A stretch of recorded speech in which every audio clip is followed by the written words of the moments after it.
The South African Communist Party General Secretary, Mapaila, will this morning address the Young Communist League conference, and this is where he is expected to respond to the release of Chris Hani's killer, Janusz Walus. He was released on parole yesterday.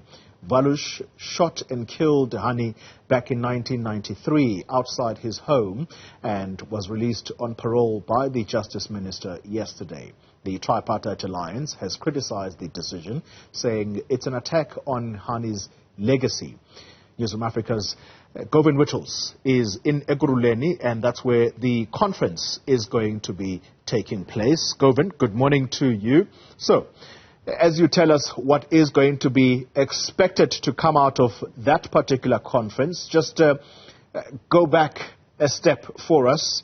Take us back to the reaction yesterday on the release of Janusz Walus. The SACP, surely they are very unhappy about that decision.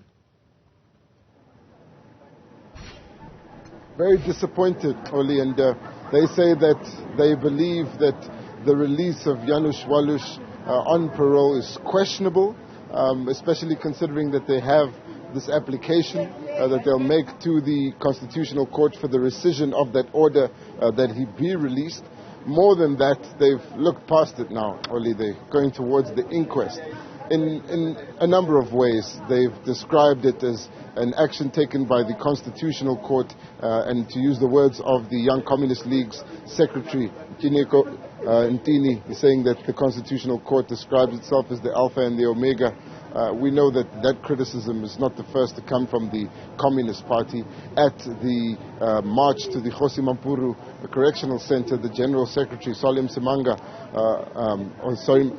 Mapaila, also having words for the Constitutional Court, saying that judges should be progressive, and that the decision that they took, they believe, was wrong, because they didn't take into consideration that this Chris Hani's killer, Janusz Walus, was unrepentant, and didn't show any remorse for the killing of Chris Hani.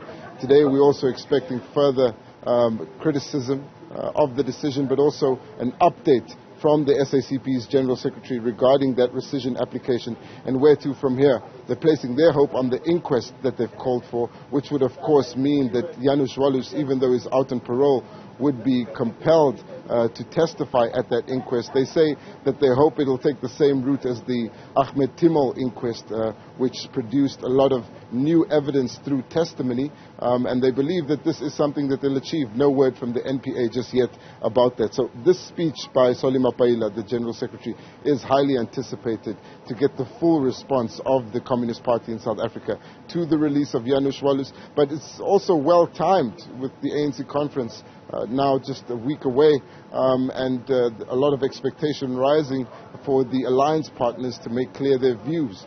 We know that the COSATU General Secretary, after initially endorsing the President in an interview, saying that they believe, as the Central Executive Committee, he should continue with his renewal campaign towards another term. COSATU's released a statement saying that's not an official endorsement. Similarly, the Communist Party hasn't endorsed anyone. On the contrary, they've raised concerns about whether the current leadership has the capacity to renew the ANC. They've been specific in their criticism of the President, and of course they've also sided with the workers, the public sector workers, who are in disagreement with the government right now over that 2018 agreement. So this address would definitely give us more insight into the attitude of the alliance partners. And of course, we're expecting some clarity on what the SACP's next move will be regarding Janusz Walus, and whether they've got any indication from the Constitutional Court when that rescission application will be heard or decided on without any oral submissions. Yeah. Govan, let's wrap it up. And I'd like to focus on the latter part of your response, and that's got to do with the upcoming ANC conference. The alliance partners.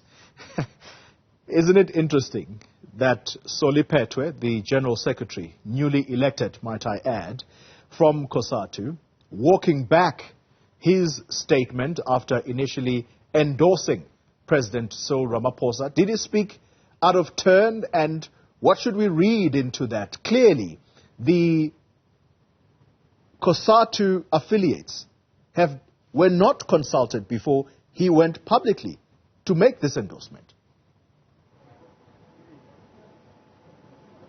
Indeed, the tension here lies in the dispute between the public sector workers and the government, and those public sector workers in Nahau, really at the tip of the spear here, believing that they can't endorse the president, while the ANC fails to accede to any of their demands regarding the public sector wage talks. And while COSATU, in effect, has already applied for a Section 77 notice for a 2-day strike over that impasse, and Soli Petwe, the General Secretary of COSATU, indicating that their statement from the latest Central Executive Committee, that's the last meeting before this conference, focused on asking the ANC to take the country's interests into consideration with regards to the Pala saga, but also insisted, when pressed in questioning, that they do have faith in the president to continue leading the renewal of the ANC. Now, that comment on faith in the president is not contained in that statement, and COSATU has not formally endorsed the president as a candidate in the election. Instead, they're leaving their statement open-ended, saying that the ANC is wished well ahead of its conference, and the COSATU will be watching developments closely. There is a lot of tension within that Central Executive Committee, and it's not just Nahau pushing back against the General Secretary. We know that SATU is in support of the president. And SATU being one of the unions that signed that 3% wage offer by the government, even when the other public sector unions in COSATU were rejecting it. Of course, in the end, the government unilaterally implementing that 3.5% increase, and the COSATU unions then embarking on a national day of action. So there's tension in the CEC, but the comments of the General Secretary being walked back is also indicative of the fact that the tension is palpable in the top table, because they were walked back by the president as well. And what is also interesting is that usually in the run-up to a conference, you would have COSATU Central Executive Committee taking decisions and then a full press briefing being held by the COSATU leadership to outline its decisions, to also answer questions on its views towards conference.